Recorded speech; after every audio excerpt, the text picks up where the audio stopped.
Selamat akhir pekan bagi saudara-saudara sekalian. Di hari libur ini saya berharap Anda memiliki waktu yang baik bersama dengan keluarga dan tetap berada dalam lindungan, penyertaan, kasih sayang dan berkat dari Tuhan kita Yesus Kristus.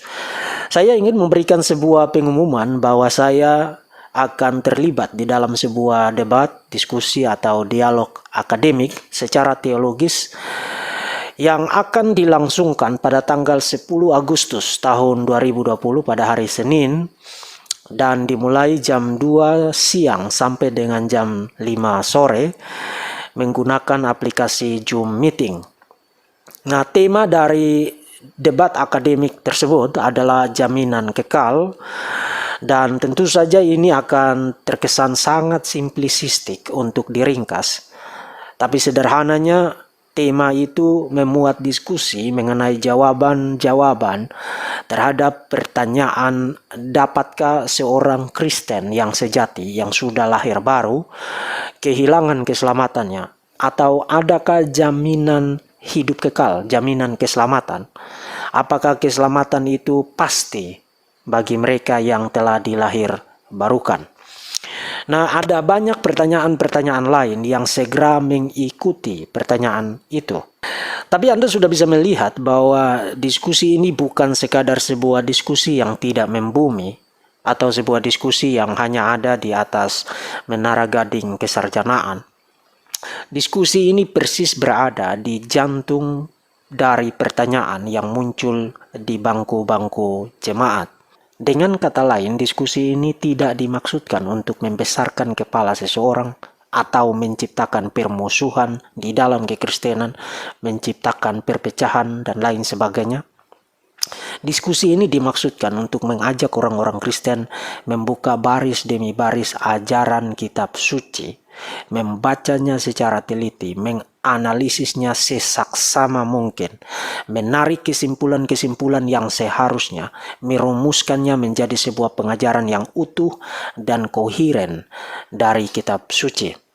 Nah, seperti yang Anda bisa saksikan pada screen video ini sekarang, keempat teolog asal Indonesia yang akan duduk dan berdiskusi mengenai tema itu adalah, pertama, saya sendiri, Diki Hitnasian Gadas. Saya adalah ketua dan dosen Biblika Perjanjian Baru di Sekolah Tinggi Teologi Hupretes Batam.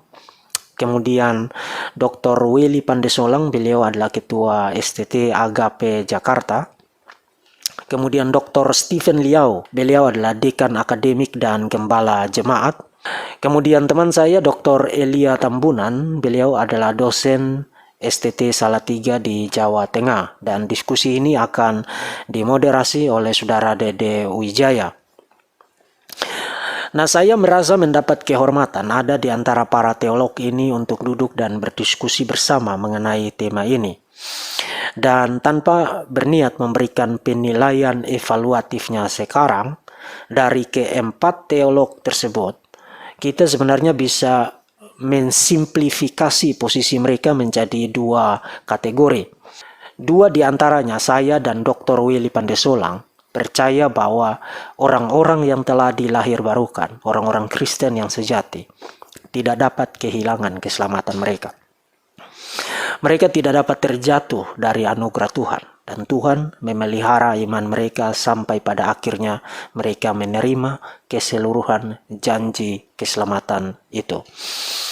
Sementara dua rekan teolog yang lain, Dr. Stephen Liao dan Dr. Elia Tambunan, percaya bahwa mereka yang telah dilahir barukan atau orang-orang Kristen sejati dapat saja kehilangan keselamatan mereka. Nah, sekali lagi itu adalah sebuah kategori yang simplistik, karena setiap teolog yang terlibat di dalam diskusi ini memiliki kekhasan dan variasi pandangannya masing-masing. Tetapi itu menolong saudara melihat pemetaan posisi dan akan menolong saudara mengikuti arah dan intonasi dari baris-baris argumen yang dipresentasikan setiap peserta di dalam diskusi teologis itu.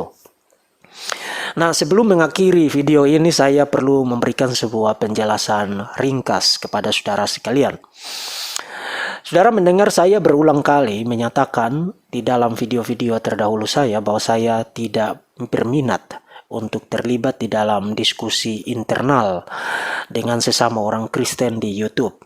Anda bisa memahami aturan pribadi itu karena memang fokus dari pelayanan saya di YouTube adalah apologetika Kristen Islam. Saya ingin fokus membabat para apologet Muslims yang terus-menerus membuka mulut mereka menentang kekristenan.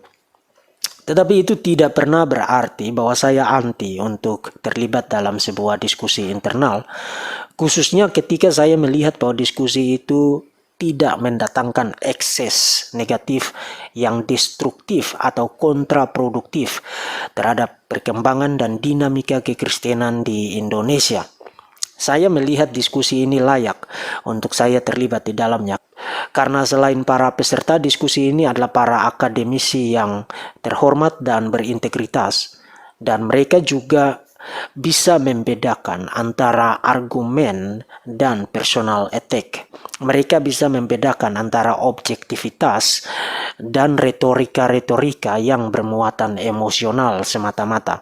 Dan karena itu saya berharap Anda mendoakan dan mendukung acara tersebut supaya melaluinya orang-orang Kristen didewasakan untuk tidak melihat perbedaan pendapat sebagai sebuah ancaman dan sebagai alasan untuk bermusuhan.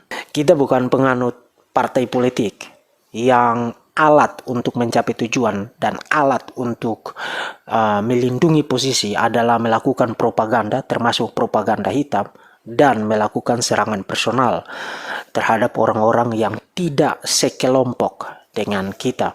Termasuk saya juga berharap bukan hanya bahwa melalui diskusi ini Anda belajar sesuatu dari setiap akademisi, setiap peserta diskusi yang terlibat, melainkan juga terstimulasi untuk semakin giat mempelajari firman Tuhan dan tetap berpegang teguh pada seluruh maksud Allah di dalam kitab suci dan berpegang teguh kepada ajaran-ajaran yang sehat yang diajarkan di dalam dan hanya atas dasar ajaran kitab suci.